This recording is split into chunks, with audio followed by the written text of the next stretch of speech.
হাক্কান আলাল মারআতি যাওজুহা ওয়া আ'যামুন নাসি হাক্কান আলার রাজুলি উম্মুহু। আল্লাহ রাসূল সাল্লাল্লাহু আলাইহি ওয়াসাল্লাম ফরমাইতরা মানুষের মধ্যে মহিলা বা নারীর উপরে সব থেকে বেশি হক হইল গিয়া তাইর স্বামীর, আর পুরুষ সকলের মধ্যে সব থেকে পুরুষের জিম্মাত হইল গিয়া হক হইল গিয়া তার মার। তো এই হাদিসের মধ্যে দেখা যে একজন মহিলার উপরে তাইর স্বামীর সব থেকে বেশি হক, যদিও অন্য হাদিসে মা বাবার কথা আইছে, কিন্তু এগু হইল গিয়া ইজ্জত আর সম্মান স্বামীরে বেশি করতে লাগে। আওরাত হলো যে অত কিছু ইবাদত করতে লাগবো, আর পুরুষ সকলের লাগাইন যে রাত দিন এক করিয়া রুজি রোজগার করিয়া আর চাইরো ভাই সকল কলরে ইবাদত করিয়া দিলা আখিরাত পাইতে লাগে, মহিলা সকলের ইলা লাগে না।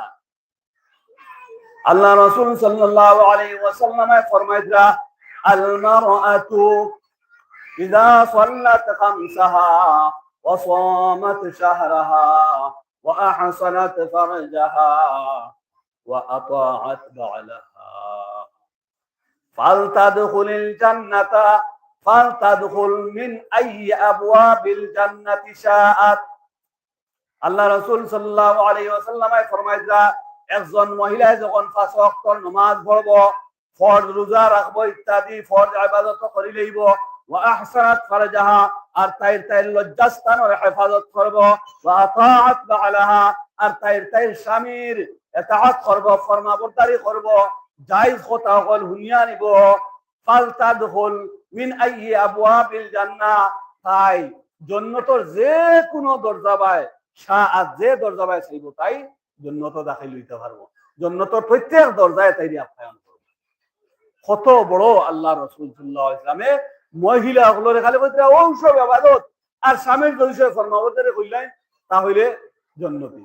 অন্য হাদিস শরীফের মধ্যে আর আইয়ুমা ইমরাআতিন মাতাত ওয়া যাওজুহা আনহা রাদিন দাখালাতিল জান্নাহ, যে মহিলা এমন অবস্থাত মরে যে তাইর স্বামী তাইর উপরে সন্তুষ্ট, তাহলে এই মহিলা হইল গিয়া জান্নাতি হয়ে গেছে, জান্নাতি হয়ে গেছে।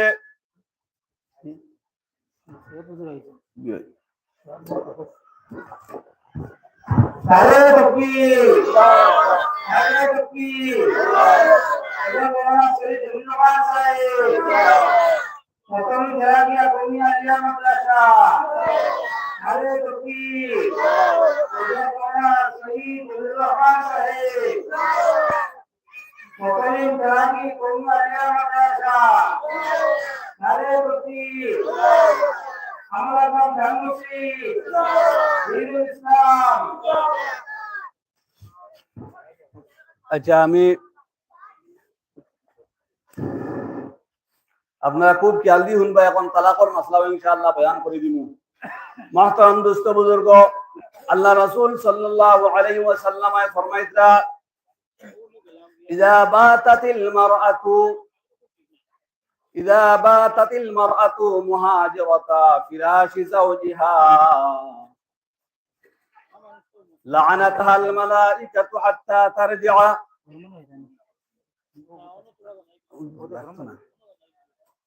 আল্লাহ রাসূল সাল্লাল্লাহু আলাইহি ওয়াসাল্লাম ফরমাইতরা যখন কোন মহিলায় তাই জামাইরে ছাড়িয়া অন্য জায়গাত রইব, তখন যতক্ষণ পর্যন্ত তাইর স্বামীর কাছে ফিরিয়া আইছে না, তাইর উপরে ফেরেশতা হলে লানত দিতে থাকবা।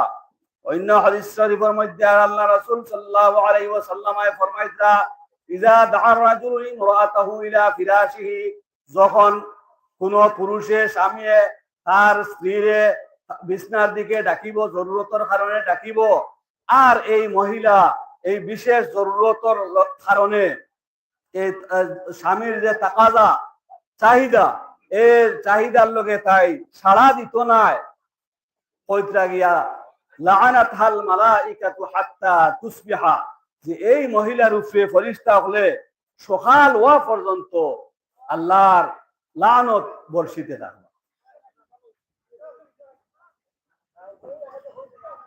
এই কারণে মহিলা সকলের কিছু জিনিস জানার দরকার। কয়েকটা 60টা জিনিসের কারণে বেশিরভাগ স্বামী স্ত্রীর মধ্যে ঝগড়া হয়। 60টা জিনিস আর এই চারটা জিনিসের দিকে যদি খেয়াল রাখিলেন তাহলে পুরুষ এবং স্ত্রীর জীবন সুন্দর হয়ে যাইব গিয়া। প্রথমত হইল গিয়া মহিলা খেয়াল রাখতা যখন স্বামী কোনো কাম কাজ থাকি যখন বাড়ির মধ্যে আইব এই সময় এই স্ত্রী তানোর অন্য সব জরুরত অন্য দরকার রে ত্যাগ করিয়া তাই স্বামীর খিদমতর লগে স্বামীরে পানি দেখুয়া স্বামীরে বোয়া খুয়া স্বামীরে ফাঁকা জুলা খুয়া এইরকম স্বামীর দিকে তানোর আগ্রহতা প্রকাশ করুকা মায়া মহব্বত দেখা। আর এক কথা হইল গিয়া যে তাই স্বামীর সামনে সুন্দর হইয়া থাকুক কুয়া। আমরার মহিলা হলে কিতা করেন যে বাজার বা যখন মরাবাড়ি যাইতা কোন বিবাহ যাইতা যখন হুনবা অন্য মানুষ সকল আইতরা ভাই পুরুষ সকল বা অন্য যে কুটুম্ব তখন দেখবা বড় হাজিয়া বাড়িয়া সুন্দর হইয়া থাকতা। বা বাপর বাড়ি যাইতা তখন যে কথা ইটা সবার মকসুদ কথা বুঝা আর অন্য বেটাইন করে দেখাইতা। তো এটা হইল কি হারাম কবিরা গুনাহ। আর যদি এই খামটা যদি হালাল তরিকায় এইরকম সুন্দরতা যদি নিজের স্বামীর লগে করেন তাহলে তাই সওয়াবও পাইতা। তাই কিতা কথা সওয়াব পাইতরা। এই কারণে একজন মহিলা তাইর লগে উচিত হইল গিয়া তাইর স্বামীর সামনে তাই যেন যতবিল পারে সুন্দর হইয়া থাকতো। হালাল তরিকায় জায়েজ তরিকায় যত রকমের সুন্দর হওয়া যায় তাই এইরকম সুন্দর হইয়া থাকতো। তারপরে তাই যেমন অন্য মানুষের লগে আস্তা হারাম তরিকায় বলা না যাই তো বেটাইনদের লগে মাথা ঠিক নাই, কিন্তু বেটিনতে অনেক সময় অন্য বেটাইনদের লগে যখন মাতইন অনেক সুন্দর সুন্দর ভালো ভালো লাইনে মাতইন, কিন্তু নিজের স্বামীর লগে মারতে গেটটা গেটটা করে মাতিয়া। তো নিজের স্বামীর লগে কথাবার্তা করতে সময় ভালো করিয়া তাই কথাবার্তা ভালো ভঙ্গির মাধ্যমে কথাবার্তা